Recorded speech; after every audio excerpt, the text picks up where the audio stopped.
नमस्कार, मैं कमलेश कबीर आपका एक बार फिर स्वागत करता हूं इस नए एपिसोड में। आज के इस एपिसोड में हम बात करेंगे लोकसभा की। आप सभी को पता होगा लोकसभा के नए अध्यक्ष ओम बिरला वो लगातार दूसरी बार अपना कार्यभार संभाल चुके हैं। मतलब हम कहें तो एनडीए गठबंधन या भारतीय जनता पार्टी की जीत हुई है। और इससे पहले एक माहौल तैयार किया जा रहा था कि इस बार जो है वो इंडिया गठबंधन एकजुट होगा और एनडीए को जो है वो कड़ी टक्कर देगा। और लगातार कुछ आप देखा होगा न्यूज़ चैनल्स में, क्योंकि आजकल संदीप चौधरी का एबीपी न्यूज़ जो है वो लगातार ये दिखाता है कि इंडिया की बड़ी जीत। लेकिन इसी के साथ, क्योंकि ऐसा जो है वो पहले भी हो चुका है, 1952 में, 1976 में लोकसभा के अध्यक्ष के लिए चुनाव हो चुका है। तो ये कोई नई बात नहीं है कि लोकसभा जो अध्यक्ष है उसके पद के लिए कोई चुनाव हो। लेकिन पिछले कुछ सालों से परंपरा थी कि लोकसभा अध्यक्ष का जो चुनाव है वो सर्वसम्मति से होता था, फिर चाहे वो अपोजिशन हो चाहे फिर सत्ता पक्ष हो। लेकिन इस बार विपक्ष ने जो है, या हम कह सकते हैं कि राहुल गांधी की जिद, क्योंकि राहुल गांधी जो है अपनी जिद के लिए जाने जाते हैं और वो ये दिखाने का प्रयास करते हैं कि वो इस देश के लिए, या हम कहें कि संविधान के लिए, जैसा कि आप लोगों ने देखा होगा जब शपथ ग्रहण समारोह था तब भी राहुल गांधी जो है वो संविधान की एक प्रति जो है वो हाथ में लहरा रहे थे। तो ये एक नया नैरेटिव जो है वो 2024 के चुनाव में देखने को मिला, और वो था कि लोकतंत्र जो है वो, या लोकतंत्र जो है वो खतरे में है, लोकतंत्र की हत्या हो रही है। ये लगातार जो है वो विपक्ष ने एक मुद्दा बनाया। और जब भारतीय जनता पार्टी का चुनाव में 400 पार का जो नारा था उसको लेके भी विपक्ष ने जो है यही एक नैरेटिव जो है वो तैयार किया था कि अगर भारतीय जनता पार्टी को 400 सीटें मिली तो फिर लोकतंत्र, या इसको हम कहें कि संविधान को जो है वो बदल दिया जाएगा।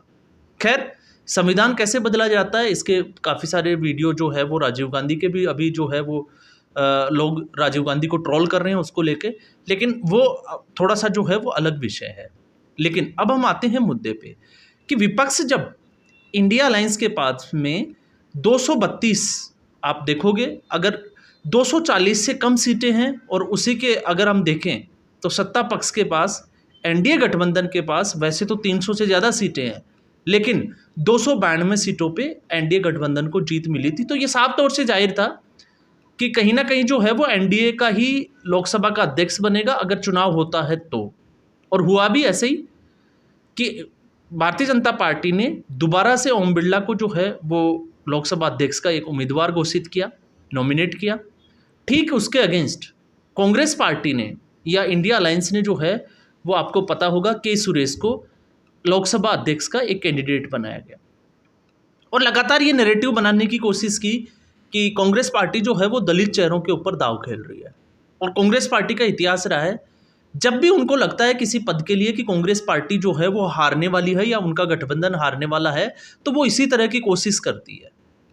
और ये सवाल उठना लाजमी इसलिए हो जाता है कि अगर कांग्रेस पार्टी जो है वो दलितों को ही आगे लाना चाहती है, या दलित जो है वो समुदाय के लोगों को ही ऐसे पदों पे अगर वो काबिज करना चाहती है, तो फिर लीडर ऑफ जो पार्लियामेंट है, या लीडर ऑफ अपोजिशन जो है, एलओपी जो है, वो राहुल गांधी ने किसी दलित को क्यों नहीं बनाया? कांग्रेस पार्टी ने राहुल गांधी को, या गांधी परिवार ने जो है वो राहुल गांधी को ही नेता प्रतिपक्ष क्यों बनाया? तो यहाँ पे जो है वो सवाल जरूर उठना चाहिए, और यहाँ पे सवाल जो है वो उठता भी है। इसके अलावा आपने देखा भारतीय जनता पार्टी इसके उलट, चाहे आप देखा होगा रामनाथ कोविंद को जो है वो राष्ट्रपति बनाना हो, डॉक्टर एपीजे अब्दुल कलाम को राष्ट्रपति बनाना हो, इसके अलावा द्रौपदी मुर्मू को जो है वो आगे लाना हो, या फिर ओम बिरला को जो है वो लोकसभा का अध्यक्ष जो है वो नॉमिनेट करना हो, तो ऐसी तमाम तरह की चीज़ें जो है वो भारतीय जनता पार्टी में देखने को मिली है। तो कांग्रेस पार्टी प्रयास करती है, असफल प्रयास करती है। और उसी असफल प्रयास में हमने देखा कि कांग्रेस पार्टी या राहुल गांधी की जिद के आगे लोकसभा अध्यक्ष के चुनाव की जो प्रक्रिया थी, कल ऐन मौके पे जो है वो के सुरेश का जो है वो फॉर्म भरवाया गया। उसके बाद में आज जब सदन की कार्रवाई हुई, तो इस कार्रवाई में सबसे पहले जो है वो प्रोटेम स्पीकर, उन्होंने जो है वो वोटिंग की प्रक्रिया शुरू करवाई, और यहाँ पे जो है वो ध्वनि मत से जो है वो प्रस्ताव पारित हुआ, और लोकसभा के अध्यक्ष बन गए ओम बिरला। तो अब सवाल ये उठता है कि ध्वनि मत से जब प्रस्ताव पारित हुआ तो कांग्रेस पार्टी और इंडिया अलायंस ने मत विभाजन का प्रयोग क्यों नहीं किया? वोटिंग के लिए क्यों नहीं गए? तो इससे सीधे तौर से जो है वो साफ तौर से समझ में आता है, क्योंकि अगर ऐसा होता तो आप मान के चलिए, क्योंकि कल से खबरें आ रही थी, क्योंकि वाईएसआर कांग्रेस जो है वो ओम बिरला का समर्थन कर चुकी थी, कल खबरें आ रही थी कि वो कांग्रेस का समर्थन नहीं करेगी। ठीक ऐसे ही ममता बनर्जी का भी एक स्टेटमेंट आया था कि ये कांग्रेस पार्टी का एक तरफा फैसला है, तो इससे ये कयास लगाए जा रहे थे कि कहीं ना कहीं जो है वो ममता बनर्जी भी इसके खिलाफ है, तो ममता बनर्जी कहीं एनडीए के जो है वो फेवर में ना चली जाए। तो आप मान के चलिए, अगर ध्वनि मत के बाद में अगर कांग्रेस जिद करती और कांग्रेस अगर इस पे आती कि वोटिंग होनी चाहिए, और वोटिंग होने के बाद में अगर 305 सीटों से ज़्यादा, अगर 305 वोटों से ज़्यादा या मतों से ज़्यादा अगर एनडीए को मिलता या ओम बिरला जी को मिलता, तो फिर कांग्रेस पार्टी और पूरा इंडिया गठबंधन जो है वो एक्सपोज हो जाता। और एक्सपोज इस तरह से होता कि उसमें जो टूट है, उसमें जो समन्वय की कमी है, वो साफ तौर से लोगों के सामने आ जाती, और फिर इनका एक जो नैरेटिव कि इंडिया गठबंधन जो है वो बड़ी मजबूती के साथ खड़ा है, तो फिर वो जो है वो भी खतरे में आ जाता। तो ये एक बड़ी जो है वो आप देख सकते हैं कि इस चुनाव में कांग्रेस पार्टी और इंडिया गठबंधन ने मतों का जो प्रयोग था या ध्वनि मत से जो प्रस्ताव पारित हुआ, उसका विरोध क्यों नहीं किया गया। अब आता है दूसरा कि विपक्ष जो है वो ये चाहता था कि विपक्ष का जो है वो अभी जो जिसको कहें कि उपाध्यक्ष का जो पद होता है वो विपक्ष का होना चाहिए, और ऐसा लगातार उन्होंने ये भी हवाला दिया कि इससे पहले भी जो है वो ऐसा होता आया है कि जब कांग्रेस पार्टी सत्ता में रही तो प्रतिपक्ष भारतीय जनता पार्टी का जो है वो उपाध्यक्ष रहा हो, और अगर भारतीय जनता पार्टी का अगर अध्यक्ष है, सत्ता पक्ष है, तो फिर उसके बाद में कांग्रेस पार्टी या विपक्ष का जो है वो उपाध्यक्ष रहा हो। हालांकि पिछले 2019 से लेकर 2024 तक ये पद खाली रहा, क्योंकि कांग्रेस पार्टी को विपक्ष में बैठने की या नेता प्रतिपक्ष बनने के लिए जितने वोट चाहिए थी, जितनी सीटें चाहिए थी, वो सीटें कांग्रेस पार्टी को नहीं मिली थी। लेकिन इस बार जो है वो नरेंद्र मोदी ने इस चुनाव प्रक्रिया के बाद में, या हम कहें कि एनडीए की जो जीत हुई है, उसे एक चीज साबित कर दी कि नरेंद्र मोदी जो है वो किसी भी दबाव की राजनीति में आने वाले नहीं है।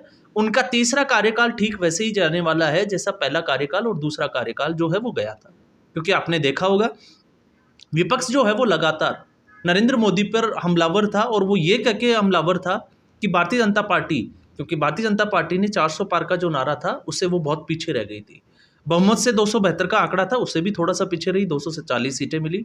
तो इसको जो है वो मॉरली एक, जिसको हम कहें कि कांग्रेस पार्टी अपनी जीत बता रही थी। हालांकि कांग्रेस पार्टी की ये लगातार सबसे बुरी हार जो है वो अपनी इतिहास हिस्ट्री में अगर हम देखें तो अब तक भारत आज़ाद हुआ उसके बाद से ये तीसरी लगातार जो है वो सबसे बुरी हार का सामना देखना पड़ा है।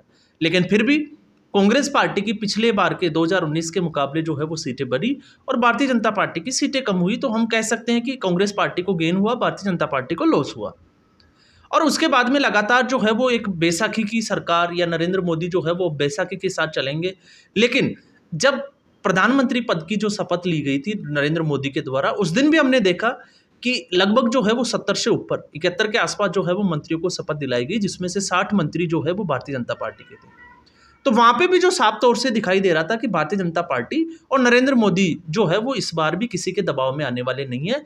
जबकि आपको पता होगा विपक्ष का प्रयास ये था कि वो कैसे भी करके जेडीयू और टीडीपी इन दोनों को जो है वो एनडीए में या भारतीय जनता पार्टी के खिलाफ जो है वो भड़काने की कोशिश करे और नीतीश कुमार और टीडीपी जो है वो बड़े पदों की मांग करे। लेकिन सारे बड़े जो मंत्रालय थे आपने देखा होगा, चाहे वो नितिन गडकरी का डिपार्टमेंट हो, राजनाथ सिंह का हो, अमित शाह का हो, या फिर जैसे आपने देखा होगा शिवराज सिंह चौहान को हो, तो ऐसे तमाम तरह के जो है वो बड़े जो मंत्रालय थे वो भारतीय जनता पार्टी ने अपने सामने रखे, अपने साथ ही रखे और अपने पास रखने के साथ ये साबित कर दिया कि वो किसी के दबाव में नहीं है।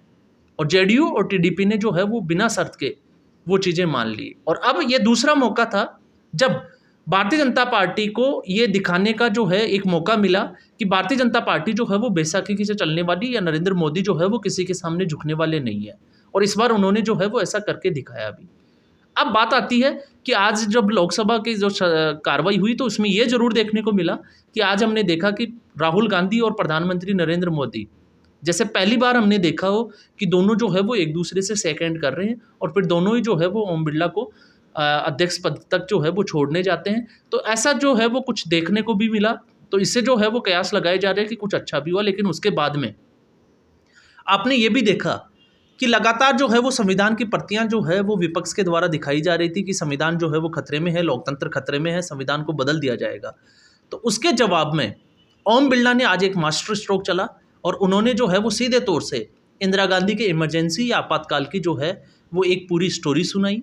और उसके बाद में उन्होंने सदन में जो है वो 2 मिनट के लिए मौन रखा। और ये जो है, इसको हम कहें कि ये भारतीय जनता पार्टी की तरफ से मान ले चाहे ओम बिरला की तरफ से मान ले, विपक्ष के ऊपर जो है वो एक करारा जो है वो मास्टर स्ट्रोक था, जिसका जवाब कांग्रेस के पास और विपक्ष के पास नहीं था।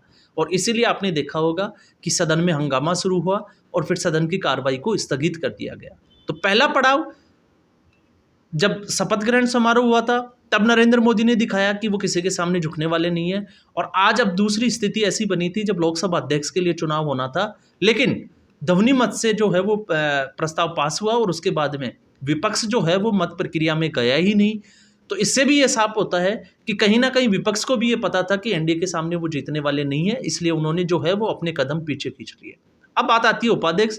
तो उपाध्यक्ष का जो है वो हम बात कर सकते हैं और इसको समझ भी सकते हैं कि उपाध्यक्ष का जो चुनाव होता है वो संसद के दूसरे सत्र में होता है। मतलब जब दूसरा सेशन होगा तब देखा जाएगा कि उपाध्यक्ष पद के लिए जो है वो किस तरह की प्रक्रिया से, क्या भारतीय जनता पार्टी विपक्ष को ये पद देगी या फिर एनडीए जो है इस पद को भी अपने पास ही रखेगा। ये जो है वो बाद की कार्रवाई है। तो आज के एपिसोड में बस इतना ही। उम्मीद करूंगा ये वीडियो आपको पसंद आया होगा। वीडियो को लाइक करें, शेयर करें और चैनल जरूर सब्सक्राइब करें। धन्यवाद।